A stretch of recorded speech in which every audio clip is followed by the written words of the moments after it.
हाय दोस्तों, कैसे हैं। आशा करते हैं आप स्वस्थ होंगे, मस्त होंगे। दोस्तों, बीपीएससी टीआरई 3.0 के रिजल्ट और हेडमास्टर हेड टीचर के रिजल्ट को लेकर के इम्पॉर्टेंट अपडेट है। दोस्तों, जैसा कि आप जानते होंगे, आप लोगों के पास भी इंफॉर्मेशन पहुंच गई होगी कि बीपीएससी टीआरई 3.0 में पीआरटी में सीटें कम हो गई हैं। जो जीएडी को जनरल एडमिनिस्ट्रेशन डिपार्टमेंट को रोस्टर मिला है, उसमें सीटें कम है। जितनी सीटें होनी चाहिए उतनी सीटें नहीं है, उसी को लेकर के न्यूज है। प्लस दोस्तों, जो हेडमास्टर एंड हेड टीचर का रिजल्ट लेट हो रहा है, उसको लेकर के भी अपडेट है दोस्तों। तो देख लेते हैं क्या न्यूज है। दोस्तों, ये जो न्यूज है ये न्यूज 18 के माध्यम से आई है। न्यूज 18 के माध्यम से न्यूज जारी की गई है, जिसमें बताया गया है टीआरई 3.0 के पीआरटी में सीट कम होने का जो मामला सामने आया था 1 to 5 और 6 to 8 में लगभग 4000 से भी ज्यादा सीटें कम हो गई थी। न्यूज 18 ने पहले सीट नहीं घटने की बात कही थी दोस्तों। अब जेडी के रोस्टर लौटाए जाने के बाद खलबली मच गई है।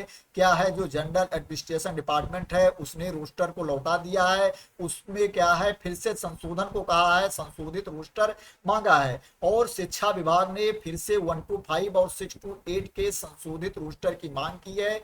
आज ही 1 to 5 में 17 जिलों से फिर से रोस्टर मांगा गया है। दोस्तों, ये न्यूज कल की ही है। कल ही 1 to 5 में 17 जिलों से रोस्टर मांगा गया है। और आज जिन जिलों से रोस्टर मांगा गया था उनको आज ही ये रोस्टर भेजना है। दोस्तों, क्या है, शिक्षा विभाग ने पत्र भेजा है और जवाब भी मांगा है कि स्वीकृत पदों से आखिर रोस्टर में रिक्तियां कम कैसे हो गई। दोस्तों, आज सभी जिले हैं जो संशोधित रोस्टर भेजेंगे। जो स्वीकृत पद हैं उन्हीं के बराबर सीटों पर होना है रोस्टर क्लियरेंस। उससे कम पर रोस्टर क्लियरेंस नहीं हो सकता। दोस्तों, जितनी स्वीकृत सीटें हैं उससे सीटें ज्यादा हो सकती हैं, लेकिन कम नहीं हो सकती। क्योंकि क्या है, आपने एग्जाम ले लिया है, नोटिफिकेशन जारी कर दिया है, रिजल्ट आने वाला है और बाद में क्या है, आप रोस्टर क्लियरेंस में सीटें कम कर दे रहे हो। तो दोस्तों, जितनी सीटें स्वीकृत हैं, पद जितने स्वीकृत हैं, उतना ही पद होना है। इसीलिए रोस्टर क्लियरेंस को वापस कर दिया गया है। अब संशोधित रोस्टर भेजा जाएगा जिन जिलों से रोस्टर मांगा गया है। दोस्तों, किन जिलों से मांगा गया है मैं उसकी इंफॉर्मेशन भी आप लोगों को दे देता हूं, उसकी भी अपडेट आ गई है। दोस्तों, क्या है, जो 6 to 8 में जिन जिलों से मांगा गया है पीआरटी का संशोधित रोस्टर, वो क्या है, औरंगाबाद है, भागलपुर है, भोजपुर है, मुजफ्फरपुर है, कटिहार है, लखीसराय है, मुंगेर है, सिवान है, रोहतास है, पश्चिम चंपारण है, दरभंगा है और पूर्णिया है।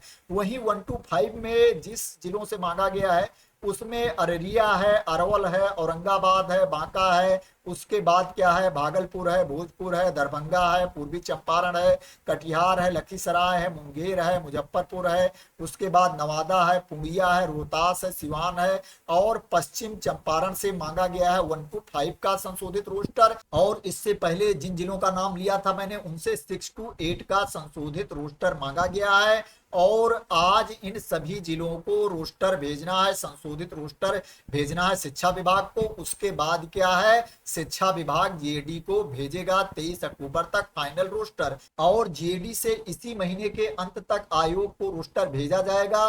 दोस्तों, क्या है, अब रिजल्ट आपका नवंबर के पहले सप्ताह में भी नहीं आएगा, फर्स्ट वीक में भी नहीं आएगा। अब क्या है, 15 नवंबर के बाद रिजल्ट जारी होगा। दोस्तों, पता नहीं क्यों इतनी लापरवाही हो रही है। इतने दिन से रोस्टर क्लियरेंस का काम ही नहीं हो पा रहा है। पता नहीं कैसे अधिकारी कर्मचारी काम कर रहे हैं। क्या है, इतने दिनों में तो रोस्टर क्लियरेंस करके उन्होंने भेजा था शिक्षा विभाग को, शिक्षा विभाग ने जीएडी को भेजा था, फिर से वो लौटा दिया गया, फिर से संशोधित रोस्टर भेजेंगे। पता नहीं कैसे मतलब लोग काम करते हैं, इतनी लापरवाही हो रही है, समझ में नहीं आ रहा है। अब आशा करते हैं कि इस बार क्लियरिटी मिल जाएगी। इस बार इनको सही रोस्टर भेजना चाहिए, जिससे क्या है, सही रोस्टर ये भेजें और आगे आयोग को मिल सके। आयोग को रोस्टर क्लियरेंस होके ही नहीं मिल रहा है, आयोग रिजल्ट कैसे जारी करे। तो दोस्तों, क्या है, अब इस महीने के लास्ट तक रोस्टर क्लियरेंस मिलेगा आयोग को बीपीएससी टीआरई 3.0 का। उसके बाद क्या है, आयोग इसमें कुछ टाइम लेगा और रिजल्ट 15 नवंबर के बाद जारी होगा। तो आपको क्लियरिटी मिल गई होगी बीपीएससी टीआरई 3.0 के रिजल्ट के बारे में कि इसका रिजल्ट 15 नवंबर के बाद जारी होगा। और जितने स्वीकृत पद हैं उससे पद कम नहीं होंगे, नंबर ऑफ वैकेंसीज है उनसे कम नहीं होंगी। इसलिए टेंशन ना लें, क्योंकि क्या है, जो जनरल एडमिनिस्ट्रेशन डिपार्टमेंट है, सीटें कम होने से वो खुद परेशान है, उसने खुद रोस्टर लौटा दिया है। अब रही बात head master and head teacher के रिजल्ट को लेकर के, तो दोस्तों उसको लेकर के अपडेट ये है कि जो हेड मास्टर का रोस्टर है वो जीएडी से आयोग को अभी नहीं मिला है। जनरल एडमिनिस्ट्रेशन डिपार्टमेंट से आयोग को रोस्टर नहीं मिला है। रोस्टर मिलने के बाद ही रिजल्ट की संभावित तिथि की जानकारी मिलेगी, उसको पता चलेगा कि इसका रिजल्ट कब तक जारी होगा। दोस्तों जो एक्सपेक्टेशन के बेस पर बोला जा रहा है, आशा की जा रही है कि 29 अक्टूबर तक इसका रिजल्ट जारी होगा, लेकिन फाइनली तभी कंफर्म होगा जब क्या है हेडमास्टर का रोस्टर मिलेगा जीएडी से आयोग को। तो दोस्तों ये अपडेट थी हेडमास्टर एंड हेड टीचर के रिजल्ट को लेकर के, रोस्टर को लेकर के, और बीपीएससी टीआरई 3.0 के रिजल्ट को लेकर के, रोस्टर को लेकर के, और जो वैकेंसीज कम हुई थी, पद कम हो गए थे, उनको लेकर के ये अपडेट थी। तो दोस्तों आशा करते हैं कि आपको क्लियरिटी मिल गई होगी, इंफॉर्मेशन मिल गई होगी और ये वीडियो आपको पसंद आई होगी। दोस्तों अगर ये वीडियो आपको पसंद आई है तो इसको लाइक कर देना, शेयर कर देना, और मेरे चैनल को सब्सक्राइब ना किया हो तो सब्सक्राइब कर लेना इसी तरह की इंपॉर्टेंट इंफॉर्मेशन के लिए, अपडेट के लिए। तो थैंक यू सो मच दोस्तों फॉर वॉचिंग।